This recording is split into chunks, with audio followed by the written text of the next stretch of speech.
A high school girl was found dead in her room. Her note reads, "I'm sorry, Mom and Dad. I couldn't fulfill your dreams." Aditi Mishra ended her life because of a bad score on her exam. Her story is only one in thousands. A third of students in South Korea have contemplated ending their lives because of academic pressure. In Japan, self-inflicted death is the leading cause of death for children. In China, self-inflicted death is so common that schools install metal bars on windows to prevent students from jumping off. Why are so many students in Asia so depressed? Because the infrastructure of many Asian countries rely on an education system comparable to modern slavery, and you'll soon see what I mean. These images look straight out of a dystopian movie, but this is actually the college entrance exam that every Chinese teenager must take, known as the gaokao. A low score on this exam could mean a low-income job and discrimination from society. The gaokao is treated like a national holiday. All construction stops, traffic diversions are created, airplane paths are changed to reduce noise. The exam room is full of cameras, metal detectors, and fingerprint and iris matching technology. Cheating on this exam can lead to 7 years in prison. And other Asian countries operate with a very similar system. Japan has the common test, India has the J, South Korea has the Seungyeong. These exams are packed with extremely difficult questions, which require years of intense studying to pass. They determine the future of millions of students, and the mental health effects can be seen in the thousands who end their lives every year. But what exactly do these students go through to make life a living hell? If you imagine what slavery is like, you might imagine 16 hours of work a day, a lack of freedom, and physical abuse from authorities. Well, that's exactly what a student in Asia goes through. Do you ever find school exhausting? Well, get ready to change your mindset, because here's the study schedule of a South Korean student. Wake up at 6:30 in the morning, get to school at 8 a.m. School ends at 4 p.m. and that's probably when you would go home and doom scroll. But not these South Korean students. They have to attend a cram school. Cram schools are private tutoring institutions that put students through long study sessions in high-pressure environments. A student gets out of cram school around 9 p.m., but they aren't done yet. They then go back to their school library and self-study until 11 p.m. Wow, that sounds like a long, rough day, huh? Well, it's not over yet. They then go back home and continue studying until 2 a.m. That only leaves them with 4 hours to sleep before they wake up and do it all again. Why do they study so hard? Because if they don't do well on their entrance exam, they won't attend a good university, and they'll be stuck with a low-income job and a difficult life. Their intense study schedule isn't an option, it's a necessity. And it's not just South Korea. A 16-hour study schedule is very common for students all across Asia. And along with this, there's also a very toxic culture around competition at Asian schools. All grades and test scores are publicly displayed for parents and students to see, and having a low score could mean shame, insecurity, and even bullying. This creates additional pressure to study harder. And if that isn't bad enough, physical abuse is another factor contributing to high self-inflicted death rates in Asia. Imagine you're in high school, and you hand your homework to the teacher past the due date. The teacher stands up and slaps you in the face. You'd probably be in shock, but to a student in Asia, it's just part of life. The reason I know this is because I've seen it myself. When I was 6 years old, I went to China for vacation. For whatever reason, my parents put me in an elementary school there for a few days. When I was there, I witnessed a very strange method of teaching. Teachers would call on a student to answer a math question. If that student gave the wrong answer, the student got smacked with a wooden stick. And remember, these are 6-year-olds that I'm talking about. Corporal punishment is illegal in many Asian countries, but that doesn't prevent teachers from doing it. Reporting this act is an extremely complicated process, so as a result, teachers almost always get away with it. In some cases, parents even prefer teachers who implement physical punishment. There are countless anecdotes and video evidence on the internet of students in Asia being hit by their teachers. There have even been some cases where students were beaten to death. In Taiwan, a whopping 70% of junior high students had experienced physical abuse from their teachers. In 2011, 98% of South Korean students reported physical punishment from their teachers.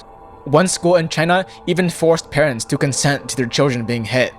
This tradition of abuse has been passed on throughout centuries, and because it's so culturally accepted, Asia just turns a blind eye to it. Several self-inflicted deaths in Asia have been directly attributed to physical punishment from teachers, and studies have proven a direct link between physical punishment and the desire for self-inflicted death.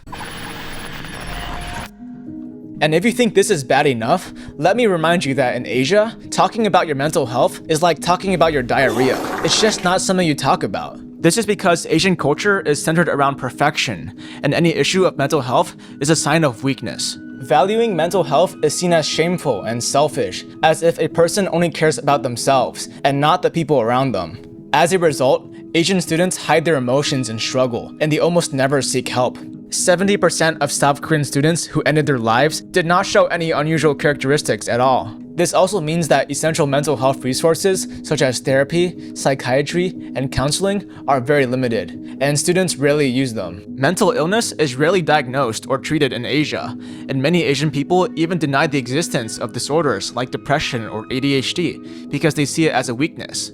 Now combine everything I've just discussed with frequent bullying between students and abuse from parents, and it should be no surprise that so many students wish to end their lives. However, what remains shocking is that children under 14 are doing the exact same thing. In recent years, South Korea saw an increase in self-inflicted death in girls between 10 and 14 years old.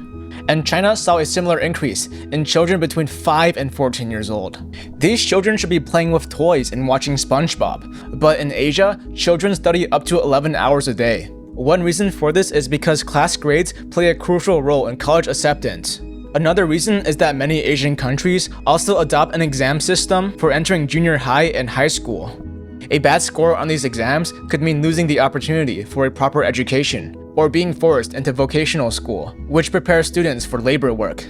As a result, the pressure to do well is extremely high in children as well. This video of a little girl begging her parents for more playtime says it all.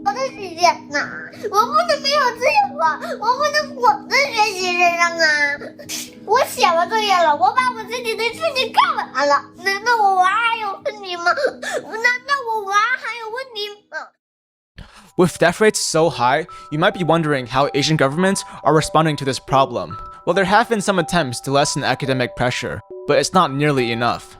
Many Asian governments have cracked down on cram schools to reduce student workload. South Korea is planning to ban cram schools from operating past 10 p.m. Many Asian countries have set limits on how much homework a student can receive. Countries have also implemented crisis hotlines and are attempting to provide students with more mental health resources. But these attempts don't change the fact that college admissions are still extremely competitive, and many parents and students are secretly continuing intense studying and lessons. The pressure to do well remains extremely high. Unless Asian countries reform their education systems, nothing will get better. Which begs the question, what changes do Asian countries really need? Well, an entrance exam shouldn't be the sole determining factor for college acceptance. People are more than just test scores. There are multiple categories of intelligence, and everyone has their own individual strengths and weaknesses. But Asian education systems do not recognize this. Their worth to society is not in their unique traits, but rather a numerical value on their exam.